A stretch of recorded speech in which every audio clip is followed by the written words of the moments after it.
విధంగా 2500 పెన్షన్, తర్వాత వృద్ధులకు వితంతువులకు ఏ విధంగా అయితే ప్రతి నెల పెన్షన్ ఇస్తూ ఉందో కళాకారులకు కూడా జీవనభృతి కోసం అని చెప్పేసి కొంత డబ్బు తెప్పించే విధంగా మన ఒక ప్రపోజల్ కూడా ప్రభుత్వం దృష్టికి తీసుకెళ్దాం.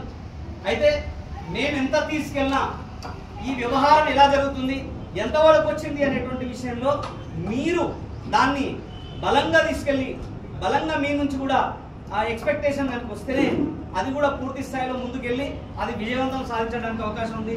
సర్లే వినతి పత్రాలు ఇచ్చినాం, లేకపోతే ఆ మురారెడ్డిని కలిసినాం, ఆయనకి ఏదో చెప్పేసినాం, ఆయన పని ఆయన చేస్తాడులే అంటే మురారెడ్డికు 365 రోజులు రోజు ఒక పని ఉంటుంది. ఈరోజు ఈ పని, రేపు ఇంకో పని, ఇంకో పని.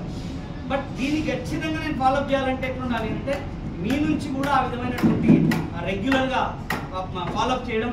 ఎట్లాగో మణికంఠ ఉన్నాడు కాబట్టి మణికంఠను కూడా మీరు రెగ్యులర్గా అప్రోచ్ అవుతుంటే మనం మినిస్టర్ దగ్గర లేదా సీఎం దగ్గర మనకు అపాయింట్మెంట్ ఫిక్స్ అయినప్పుడు కనీసం 100-200 మందికి తగ్గకుండా మీరు అక్కడికి రాగలిగితే 100% ఏమైపోతుందంటే ఇంతమంది ఉన్నారు ఈ ప్రాంతంలో అనేటువంటి వ్యవహారాన్ని మనం చక్కదిద్దడానికి అవకాశం ఉంటుంది. ఖచ్చితంగా మన గుర్తింపును మనం చాటుకోవడానికి కూడా అవకాశం ఉంటుంది. కాబట్టి మీకు మా వైపు నుంచి సహాయం అందరికి 100% ఉంటుంది.